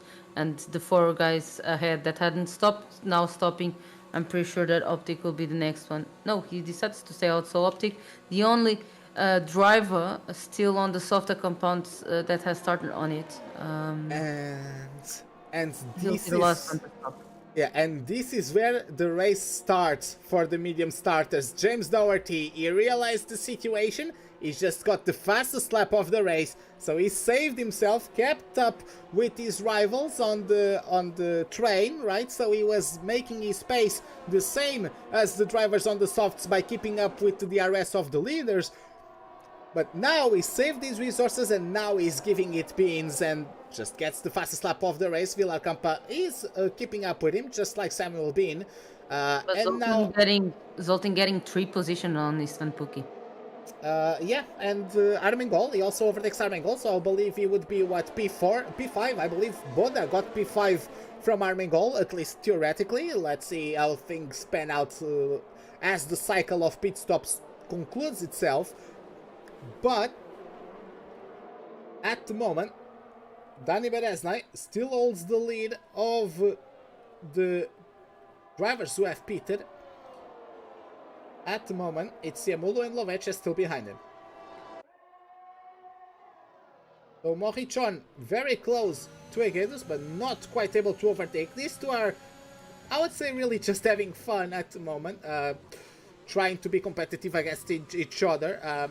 They aren't really able to close the gap to the cars ahead, so they're just trying to have a good race by themselves. But Yamulo strikes on Beresnay, gets the move around the outside of Stowe, and he takes the lead of this group. Dani Beresnay tries to reply, but cannot pull it off, and has to settle for P9. And now there's another change that could be a very important one, especially as Yemulo and this group get closer to the drivers who haven't pitted yet. So I'm not sure at which rate Yemulo is closing in on Jack, for example, but Yemulo could get the DRS from Jack and utilize it to defend from Beresnay. I'm not sure if he's going to catch up to him to that extent on this lap. So I would say Beresnay has this lap to retaliate, and after that things would get tricky. Oscar Villacampa getting penalized, and Samuel Bean goes for a move on him. Overtaken. Yeah, and overtaken. Ooh, on him and James Doherty almost. Yeah, couldn't quite get it done, but yeah, that was close. Doherty, now he has a lot of experience. He has loads of experience, really. So now let's jump to Beresnay as he gets himself through the Mackett's and Beckett's complex. And he's getting on the DRS. He's not utilizing overtake mode, but he is closing in.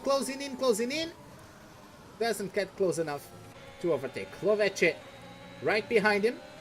And then both Alfa Romeo drivers behind the number 29 of the Ferrari. Let's see. This one is getting interesting. Of course, it's always a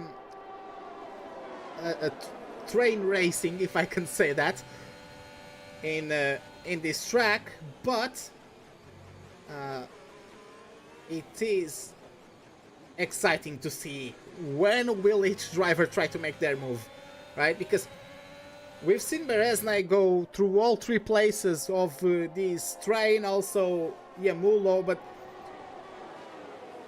when Pablo Armengol using everything to go on the inside of Zoltan Boda. I'm not sure if there was contact in the entrance of the straight or not, but Zoltan manages to get the position back out of left field. Yeah. So he gets through left field with the and Bean overtakes Doherty in a repeat of the maneuver he pulled off previously. And he fakes into the pit lane, but ultimately It's too decides soon. to stay out. Yeah, it would be too soon. I think it was really to try to nullify any chance of retaliation from Doherty, because it is too soon. You can. It's Yeah. it's 12 Well, laps to the Beresnai end. though, sorry, but You have Beresnai, optic stopping on 12 laps. yeah, but Beresnai is ahead, and Fire goes into the pits. Jack goes into the pits, and Beresnai takes the lead of this group once more. And as I was saying, many of these drivers, they could just sit back and try to manage their battery. But now, as the drivers know that the game is to keep as much battery charge as possible, the drivers around them are just trying, okay, will the guy ahead of me not use overtake mode? And they will try to surprise each other with the overtake mode. And it's quite psychological warfare, if I can call it that. It's quite interesting to watch, because a lot of decisions are made by the drivers, as of course they are in these fierce battles at high speeds, and not always you get the best judgment, not always you choose correctly, but that's what makes it fun, that's what makes it unpredictable, despite the fact that not much has changed in the order for, well, since the beginning of the race. And Morichon goes into the pits. Sorry, no, that was Villacampa. That was Villacampa going into the pits, but Morichon overtook Guedes once more.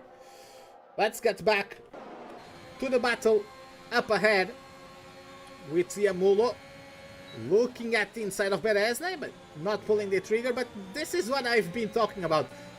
At one point, Diamulo will actually lunge on the inside of Beresnai, but up to that point, he'll just get very close, very close, and not pull off, and or not try to pull off the maneuver, and just trying to get Beresnai not really distracted, but try to keep it unpredictable, because at one point, Diamulo will actually send it down the inside of Stowe, but until then, he'll just put the doubt in the mind of the Hungarian driver. Once again with the DRS, but I don't think any moves will happen. As look at that, especially now going on board with Zoltan Boda. Look at how close they are to each other. This is proper stuff we're seeing right here. Proper battling, quite enjoyable stuff, and just the precision of these drivers, right? Of course, this game recreates to an extent the effect of Dirty Air, right? So it's quite interesting to see these drivers are just very used to it and to what the car does when you are so close to the cars ahead of you. And will this be the time where there's finally a maneuver? Looks like so! He picks on the inside of Ziemolo, but Beresnai goes defensive around the outside, maintains the lead of this group. And looks like the drivers on the reverse strategy are finally going into the pits. On the Alexis Morichon leaving, left, everybody else already stopped during this race. So Dani Beresnai up to P2, but crucially, as the soft compound tires last quite a bit around this track comparing to the duration of the race, Dani Beresnai hardly will have a chance to get DRS from the car ahead, as they'll probably have pitted by the time he gets there. Yeah, so now it's only Morichon left to pit and Dani Beresnai to inherit the lead. It will be interesting to see how things develop now. Very interesting stuff up ahead. But now, how fast will Villacampa, Bean and Doherty be able to catch up to this group? And will they be able to overtake once they catch up to this group? Those are quite interesting questions. They are penalized as well, so Not exactly ideal circumstances for them, but we'll see how things develop. Yamulo, will he go for it? Oh, and Beresnai goes defensive. I would say this is ill-advised. I actually thought that if Yamulo would have gone on the brakes a little bit later, that he would actually be able to carry more speed around the outside. But yeah, looks like not. Looks like my idea was not correct. Unless Yamulo was really not trying to overtake Beresnai, but I do believe that if you go around the outside of Stowe, you are able to get the move done. So, not exactly sure if that was Beresnai just going later on the brakes and getting good speed through the corner, or if Yamulo just doesn't have the idea of overtaking just yet. So, again, I mean, he's in the perfect position to overtake only on the last lap. If he manages to keep that P2 until then, it would be an easy maneuver for the win of the race. yeah, but again, will he pull it off only at the end? Will because Why risk leaving time for a guy like Dani Beresnai answer to you? Because it's possible, just like Lovecchio lost 2 places, it's possible. When we have a safety car. Oh, Ignar's retired in the pits, and yeah, we have a safety car. Now, this is looking quite good for, I'd say, James Doherty, because the guys ahead will probably stop, and the 2 guys on the same compound as he, ahead of him, are penalized. And yeah, man, that's why I really don't like when people retire from the race. Lovecchio ignores yellow flags and gets a penalty. Because he had a swap there with Mayer. Mayer overtook him there for a second.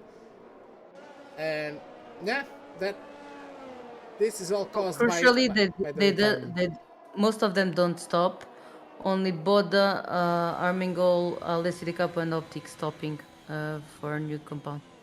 Yeah, Mayer overtook him for a slight second, and Lovecchio just got a penalty. And this is all caused by the retirement of Ignars, and I truly understand. I've also been in the cockpit, and I truly understand the frustration when you are just racing alone, but when you retire, then these situations happen. You've retired on this track, but it was for mechanical failure. I have retired on this track due to a crash, yes.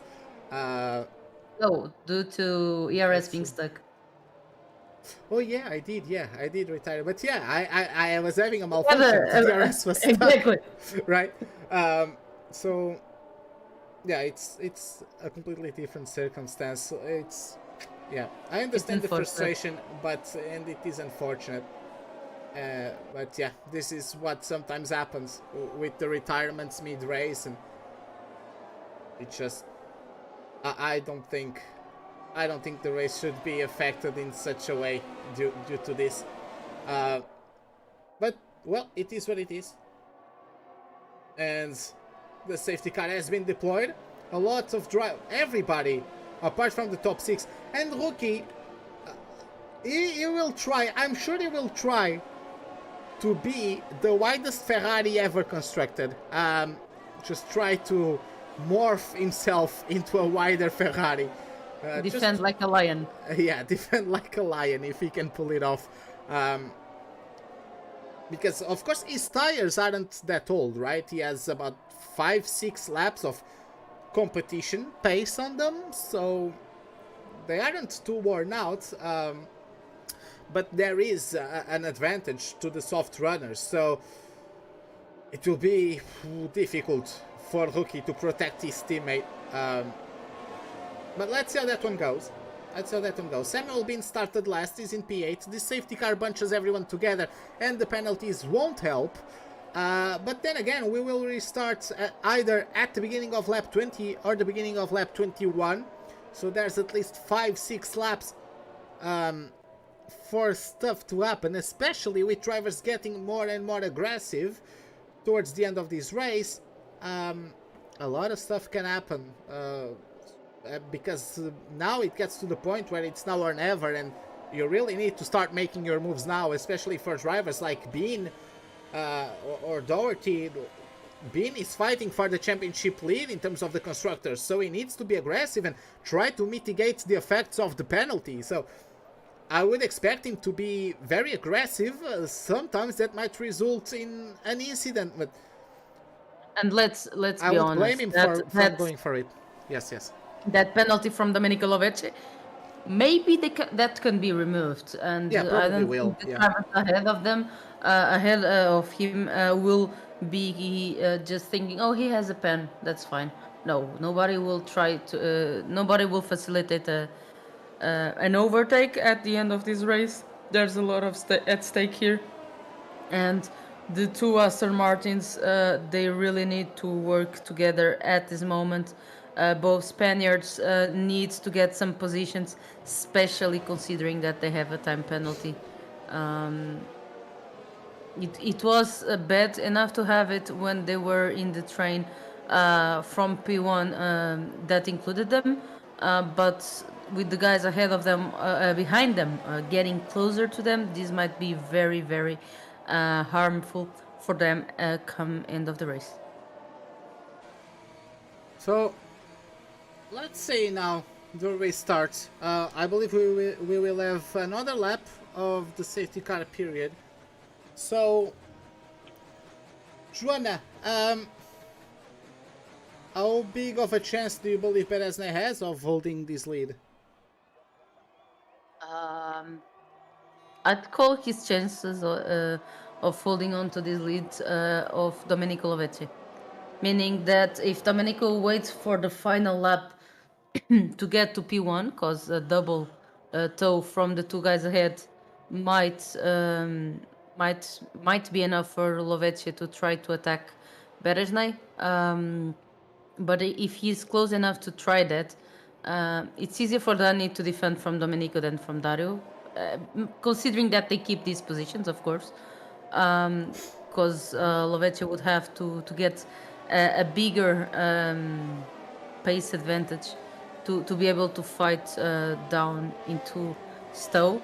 And if he manages to keep the position, if Domenico has a good exit out of Chapel and defies Yamalu quite early in the straight, then Beresnay might have a chance of keeping that position.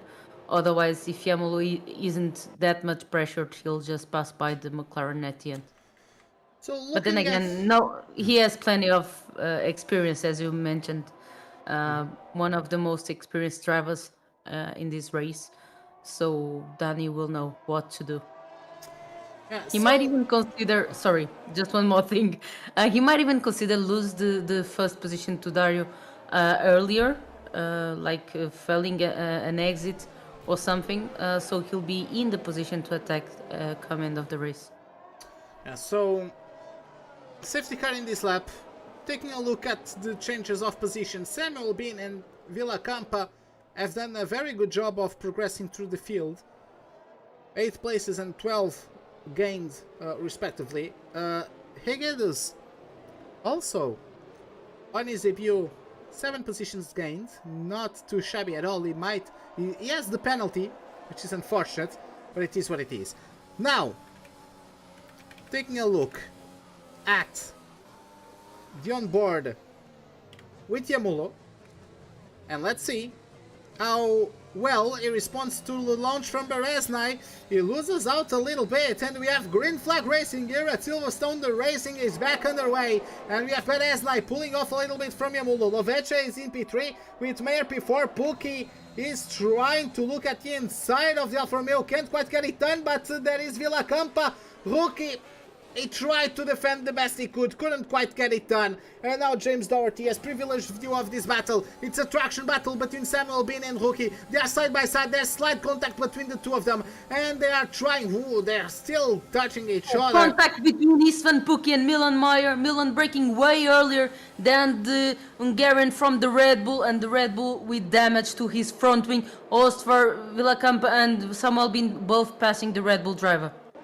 Yeah, so now this bunched up everyone, and this would be chaos as we have Hulky. Oh, he has contact with Egedus as he tries to look down the inside at Cobbs, and now we have Doherty trying to go around the outside. There's yellow flags as this Pookie drops down the order, and there's Doherty with Egedus. They are neck and neck through Maggots, through Beckett's. Let's see how this one goes, and it is Doherty claiming that position, and now Morichon will get a better exit than the Mercedes. They are side by side. Armengol has a privileged view of this battle. They are still side by side. Egedus is getting the not the RS but the slipstream from Doherty. Nonetheless, Morichon tries to go into the inside. Armengol is now the one getting the better exit, launches down the inside of Morichon. There's contact. Oh, and I apologize for that one, as there's surely something chaotic going on. Looks like there's a bit of desynchronization between them, but it is Armengol with the lead over Morichon. Meanwhile, Lovece still standing by, waiting for an opportunity to arise as Pookie retires in the pits. And the battle carries on up in front. A bit of a contact between Zoltan, Alexis, and I think Alessio as well. A change of positions for both Mercedes driver going side by side in left field. It seems like Pablo Armengol will be the first to arrive at Cops, the first of the Mercedes, of course. The first of the race will be is of course Dani Beresney, already into the Maggots, Beckett's and Chapel section, getting out of Chapel, and let's see how long will Dario Yamulu take, if there is going to be an attack or not. Oscar Villacampa all over the back of Milan Mayer. It takes a peek at inside, nothing to come from it just yet. Pablo Armengol trying to defend from his teammate as he goes around the outside. Nothing to come of that, I believe. But Boda might get a better exit. He's witnessing the Brackley-based drivers, or Brackley-based machines, going at it for P8. Alexis Morichon gets a penalty. They're still side by side, Armengol and Egedus. Armengol trying to compromise the line of Egedus into turn 1. Armengol has to lift off a little bit. He had to compromise there. And now it's Boda who goes for it. Fire is looking at this battle from afar, but surely will get closer if they keep up this intensity. Another bang of the wheels between Egedus and Armengol. Boda goes around the outside. The Mercedes gets a better exit, and Armengol can't quite do much, I believe, to defend. The camera angles aren't helping me as Armengol and Boda. Oh, Egedus got out of shape into Brooklands, and now through Luffield. Fire. In the meantime, Milan having some trouble putting down the. Yeah, and now going a bit wide again out of Cops. Oscar is right in the back of the Alfa Romeo driver, who has lost a bit of contact with the tree ahead, but we also have Domenico Lovecchio really close to Dario Yamulu, maybe trying to pass the AlphaTauri driver so that he is the one on position to attack Dani Beresney come the last lap. A lot of changes of positions back on the field. Did you catch? Yeah, well, it was Armengol Boda taking P8 from Armengol. Fire also got involved in this battle and overtook Egedus, knocking him out of the top 10. Just standard overtakes with DRS, nothing too spectacular, if I can say that. Quite bog standard, those overtakes aided by DRS.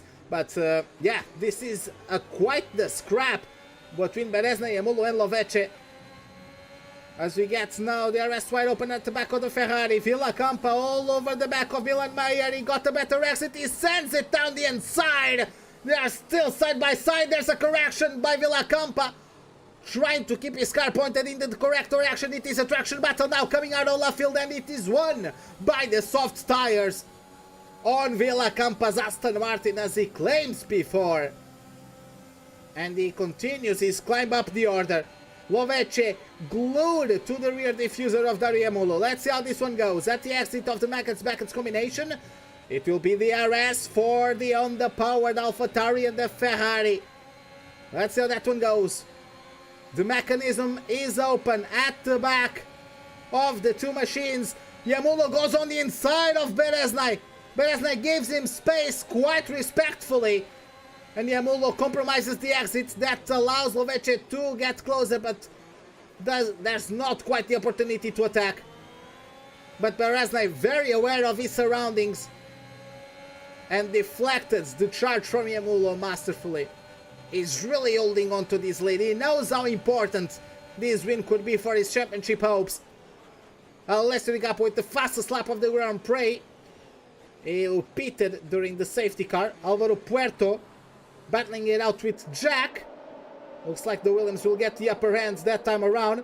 Samuel Bean now is hunting down Milan Mayer. He gets the arrest on Oscar Villacampa, but will it be enough? Holy moly, Bajoli Coley. Samuel Bean almost went right into the back of Milan Mayer. I would love a slow motion replay of that one, of how close the front wing of the Aston Martin got to the rear tires of Milan Mayer. Narrowly avoided collision there by the pair of them. And Milan Mayer maintains P5 for the time being. And how close the top three are for another round out of Chapel. Let's see who gets the better exit. It seems that Dario Yamu lost a bit of contact with Dani Berezne. Of course, the straight is really long, so he has time to recover a bit. Domenico Lovec using a bit of his battery. That might prove fatal coming the end of the race. It seems that the two guys ahead of him have a slightly better condition. But for now, Dario Emily really close to Dani Berezne, and it will definitely go down this last lap, Racebug.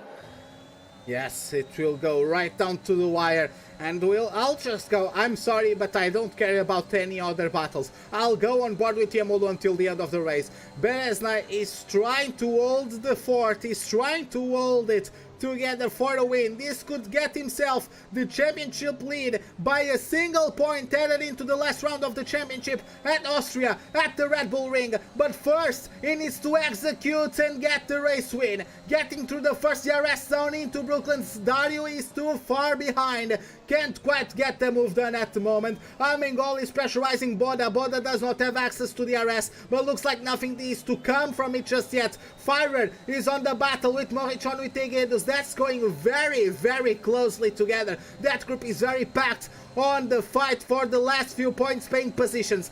But now at the front, Lovece is filling up the mirrors of Yamulo, and Yamulo needs to bridge the gap on this Maggots Beckett section. Let's see how committed he is. Looks like he had to lift off. Berezne attacks those corners much better, and looks like he has done it. Looks like he has executed, but Yamulo is closing in. He's going around the outside. Can he brake later? He goes on the brakes later, but cannot get the move done. And there you have it. Dani Berezne looks like he pulled it off, and there she goes. Berezne, he knew how important it was. Didn't quite capitalize on the qualifying starting before, but he executes perfectly in the race. Berezne takes on the win. Right behind them, Optic actually finishes P8, now P7 before, after the penalties. Zoltan Boda and Alvaro, and I think it was Alvaro Puerto, fighting for the position, both going off track, and the Red Bull driver is saying, thank you very much, I'll take both positions. So there you have it. Dani Berezne takes home the win of this Grand Prix. Dario Yamulo P3. Domenico Lovece goes all the way down to P8, but I believe that penalty is easily removed, so Lovece P3, because yeah, that penalty, he got overtaken momentarily during the safety car by the Alfa Romeo, so I don't think it was him not respecting yellow flags. But yeah, there you have it.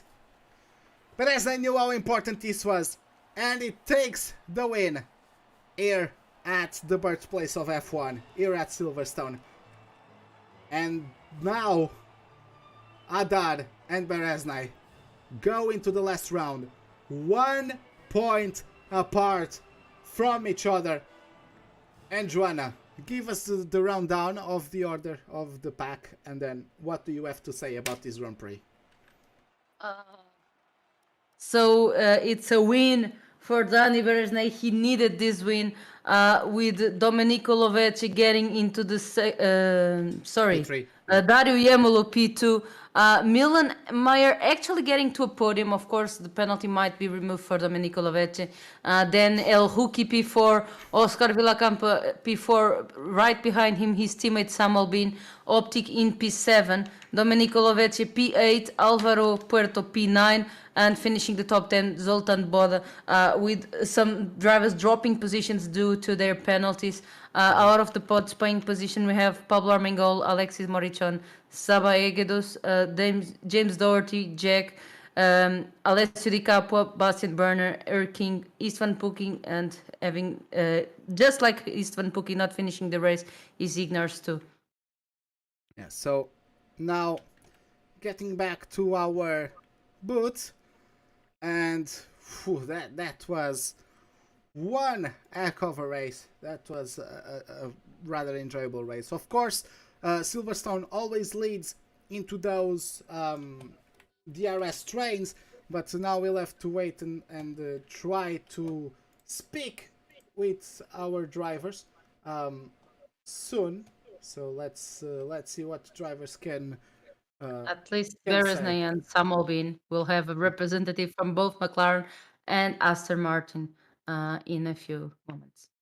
Yeah, won't have time to speak with too many of the drivers. Won't be able to speak with the full podium, but it would be nice to get at least, of course, Samuel Bean with his great recovery. Of course, the penalty didn't help him. The safety car didn't help him as well with that penalty, but it will be interesting to hear what the drivers have to say. Now let's take a look. Of course. Oh, sorry. Yo, Our boot is getting messed up. Give me a moment. Give me a moment. Everything was out of place. Okay, we are back. We are back, everyone. But yeah, getting to the interviews, and we can talk first with. Let's start from the back. Let's start with Samuel Bean. And Bean, good evening, and amazing recover. Of course, the penalty and the safety car didn't help you too much, but you had an amazing performance. What do you have to say about the race today? Hello, good evening. Yeah, it was really difficult make a good result today because yeah, I had a penalty and I had to start in the back of the grid. But yeah, I knew that I had the potential to do a good comeback. That's what I did. The race was really fun to be honest, but the safety car destroyed the possibilities to do a better result, I think. But anyways, I did a good result. I finished P P P5, I think, or P4. But yeah, a penalty of 3 seconds, which is I think can be removed. Um, Maybe I can finish P4 or P5. I don't know Mm-hmm. exactly how I finished, but yeah, I finished P6 with the penalty, but yeah, the uh, the penalty can be removed. Yeah. Mm-hmm. Yeah. Joanna, do you have anything to ask of Samuel? Uh, yes, sure. Samuel, um, you have been having quite a bit of an up and down season. I'd say you started well, most of your races in the points paying positions, but a bit of an unlucky race in Japan, cutting a bit the send of results. Is the constructors championship with Daniele one of your goals? Yeah, this season I don't have been really consistent. I had a lot of incidents and problems, but yeah, the goal is try to win the constructor championship with Daniele. Um, it will be difficult because the McLaren guys are really close. But yeah, I had ups and downs during the season, but I'm gonna give my best in next week in the last round, I think, and I'm gonna we're gonna try to win at least the championship, the constructor championships, and I'm gonna try to help my teammate to win the drivers championship as well. So yeah. Well, yeah, there is the display of intentions for sure. Thank you so much for your words today, and have a good evening. You too. Bye. Now let's take a look at Danny Berezny. Danny, you probably knew that you could get the championship lead with a race win. Qualifying, I would say that maybe you weren't as strong as you probably wanted in qualifying. Do you agree with that, with getting P4? Did you feel that you could have gotten a little bit more on your lap? Yeah, I really messed up the last sector. I think I was on a pole lap by the first two sectors. I lost 1.5 tenths in the last 3 corners. So that's not ideal, but then my race pace wasn't ideal either. I think the other guys could follow me a little bit closer than how I could follow them, but I try to be really smart with when I overtake and how I manage my ERS and tires, and this helped me eventually just barely defend for the race victory. Also, I think I used a little bit lower wings, so maybe that's partly a reason why I had a great top speed and I wasn't overtaken as easy as I overtook them when I wanted. So this was definitely a really, really exhausting and stressful race for me, and I'm really happy to take the lead and win, because I actually missed the first 2 races of the season. So I'm happy to get a little bit back of that. But yeah, obviously I can't wait for Hada to be back in the last round, and then we will fight there. I think Austria, it's a pretty strong track for him. Not so strong for me, unfortunately, but I try to make up in the last week of preparation the difference. Yeah, so you managed to still execute and you got the win. Now you have the championship lead by a single point going into the last round of the championship. If you and Haddad somehow tie, Haddad would have the advantage, according to my notes. So, yeah, what do you expect for the last race? I don't think there is anything too special to expect. The point system will be the same. The racing hopefully will be the same. To be honest, I just want to be fair and clean on the track, and if Haddad wins, then he deserves this championship, as he was pretty consistent the whole season. No? Okay, then thank you for your words and have a good evening. Thank you very much. You too. Bye bye. Okay, so with that, thank you everyone for dropping by for this race. Let's not forget, next week we have a banger of a season ender. Dani Berezny has the championship lead by a single point. Daniel Haddad, who led the entire way, now has a 1 point deficit. He lost the lead. This is the first time Haddad isn't in the lead of the championship. And we are going to be having surely a great race at the Red Bull Ring. Thank you so much for dropping by this time around, and have a good evening. Goodbye.